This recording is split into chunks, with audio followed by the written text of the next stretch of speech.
Bonjour à tous et à toutes. Comme vous le savez, l'Octobre Rose, c'est le mois consacré au dépistage et à la prévention du cancer du sein. Ça permet aussi de soutenir la recherche fondamentale et scientifique pour le cancer du sein. Moi, je suis chirurgien dans le service de chirurgie gynécologique de l'hôpital Pompidou et je vais vous faire une présentation sur le parcours de soins en général au sein de l'hôpital, en chirurgie, et vous présenter justement les solutions d'accompagnement et tous les stands à peu près qui se trouvent dans la rue.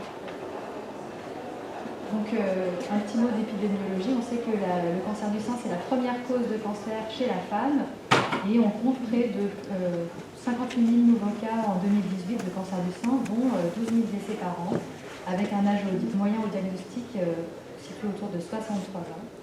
Il faut savoir que, comme c'est le premier cancer chez la femme, ça va concerner environ une femme sur 8 au cours de sa vie. Donc c'est très important de faire un dépistage précoce. Il existe des facteurs de risque qui sont bien connus. Les principaux facteurs de risque, c'est l'âge, en l'occurrence, un pic d'incidence du cancer du sein entre 50 et 74 ans, les antécédents personnels et familiaux de cancer du sein. Il y a des cancers qui sont à prédisposition génétique dans 5 à 10% des cas, et quelques lésions, ce qu'on appelle un peu précancéreuses du sein, qu'on appelle épithéliales prolifératives. Ensuite, on a des facteurs de risque qu'on dit secondaires, qui la plupart du temps peuvent être évitables, c'est-à-dire l'exposition aux hormones, une consommation excessive d'alcool, un antécédent d'irradiation, le surpoids qui a été démontré comme un facteur de risque de cancer, et la sédentarité. Donc aujourd'hui, on commence à mettre en évidence des facteurs de risque environnementaux, notamment avec l'exposition aux polluants environnementaux qui peuvent représenter des perturbateurs endocriniens et favoriser la prolifération tumorale, et aussi des facteurs de risque qui sont liés à notre mode de vie actuel, on en parle de plus en plus aujourd'hui, qui est lié au mode de vie, avec l'alimentation trop riche, la sédentarité et le surpoids.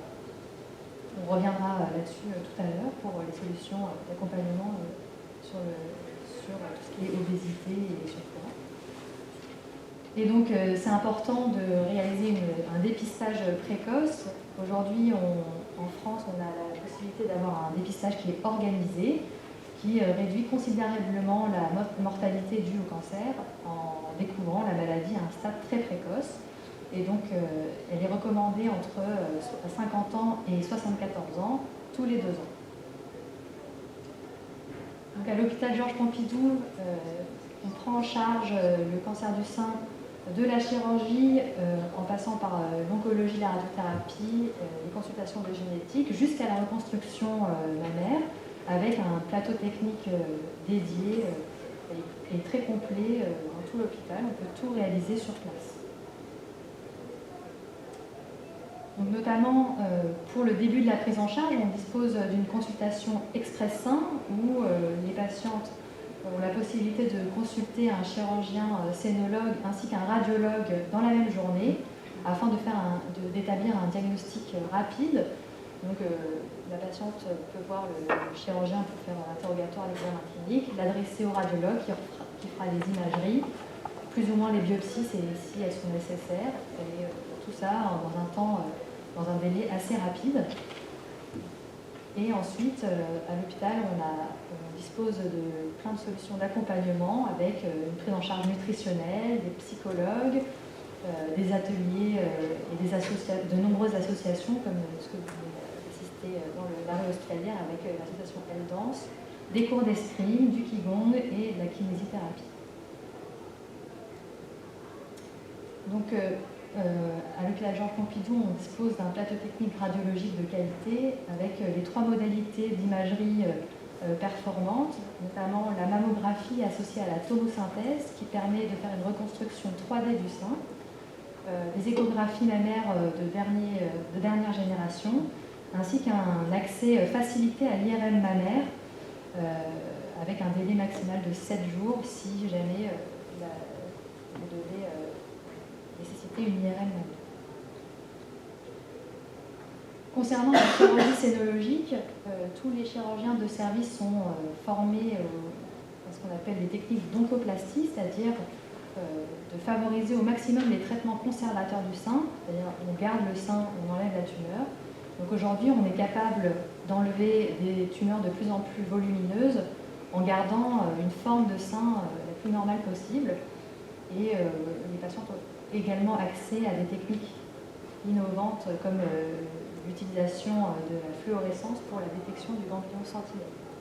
Évidemment, si une mastectomie est nécessaire, nous avons la possibilité d'adresser les patients dans les services de chirurgie reconstructrice au sein même de l'hôpital, dont le docteur Lelouch vous fera la présentation tout à l'heure. Pour la chirurgie, on privilégie la prise en charge en ambulatoire. Donc on effectue plus de 70% des chirurgies du sein en ambulatoire, ce qui permet une meilleure récupération des patientes, une prise en charge active dans leur pathologie. Et nous avons développé, grâce à Tony Mathieu, ici présente, une application qui permet d'aider les patientes dans leur parcours de chirurgie ambulatoire pour les aider avant, pendant et après la chirurgie. Donc c'est un petit coach du patient qui permet de retrouver un petit peu toutes les informations concernant sa chirurgie et les effets secondaires et les effets attendus de la chirurgie. Maintenant, on va passer aux solutions d'accompagnement parce qu'on sait que la prise en charge du cancer, ça ne concerne pas que les traitements médicamenteux ni la chirurgie. Il y a tout ce qui est autour, l'accompagnement, les soins, la prise en charge psychologique qui est importante et la réhabilitation après cancer. Donc, concernant l'activité physique et l'hygiène de vie et le cancer, on sait que notamment l'obésité est responsable d'environ 4% des cancers sur les chiffres de 2012, notamment pour les cancers de l'endomètre, les cancers du sein à post-ménopause, les cancers du côlon. Ces cancers sont attribuables à un IMC élevé dans 64% des cas. On sait que concernant le cancer du sein, le fait d'avoir un indice de masse corporelle élevé est associé à un plus mauvais pronostic et plus de séquelles, ainsi que la prise de poids après cancer augmente le risque de récidive. Donc d'où l'importance d'un maintien d'une activité physique régulière, même pendant la prise en charge du cancer, ce qu'on encourage à toutes les étapes de la prise en charge. Ça améliore, les études ont montré que ça améliorait la survie après cancer, et notamment dans la prise en charge oncologique en chimiothérapie, ça permet de lutter contre le déclin cognitif et la fatigue. Ensuite, un petit mot, je n'ai pas fait tous les facteurs de risque, mais les principaux concernant la prise excessive d'alcool et la consommation de tabac, ce sont des facteurs de risque qui sont maintenant clairement démontrés. Et il y a une grande étude en 2015 qui a montré qu'il y a 8% de l'ensemble des cancers qui sont attribués à la prise excessive d'alcool et de tabac, et 15% des cancers du sein qui seraient attribués à l'alcool, avec un risque augmenté à partir d'une prise de 100 grammes d'alcool par semaine, ce qui équivaut à 1 litre de vin. Alors ça, je parle pour une consommation quotidienne régulière. C'est pas grave de prendre un peu de vin. Il y a une étude, il y a un moment donné, on disait que le travail de nuit était associé à un risque augmenté de cancer du sein, mais récemment, il y a une grande méta-analyse sur plus de 2,5 millions de femmes qui a montré que le travail de nuit n'était pas associé à un risque plus élevé de cancer du sein. Ça, c'est une étude très récente de 2021. Donc, concernant la prise en charge du surpoids et de l'obésité, à l'hôpital Georges Pompidou, on a une prise en charge multidisciplinaire avec un hôpital de jour, avec un suivi nutritionniste, diététicien, avec la possibilité d'accueillir 6 à 8 patients par mois. Et donc, les patients sont adressés en début de prise en charge soit par le chirurgien, soit par l'oncologue. Et ça permet de faire un bilan nutritionnel vraiment complet, de proposer un programme d'activité adapté à chaque patiente, des ateliers diététiques pratiques et une prise en charge psychologique. Et enfin, de nombreuses associations sont impliquées avec nous dans la prise en charge et l'accompagnement des patientes, notamment les associations Aidance, l'Escrime, le Quivon, les ateliers Bel et Bien pour tout ce qui est maquillage, prise en charge de l'image corporelle, et bien d'autres associations dont je ne vais pas citer tout le monde, mais merci beaucoup pour tout ce que vous faites pour les patients. Merci.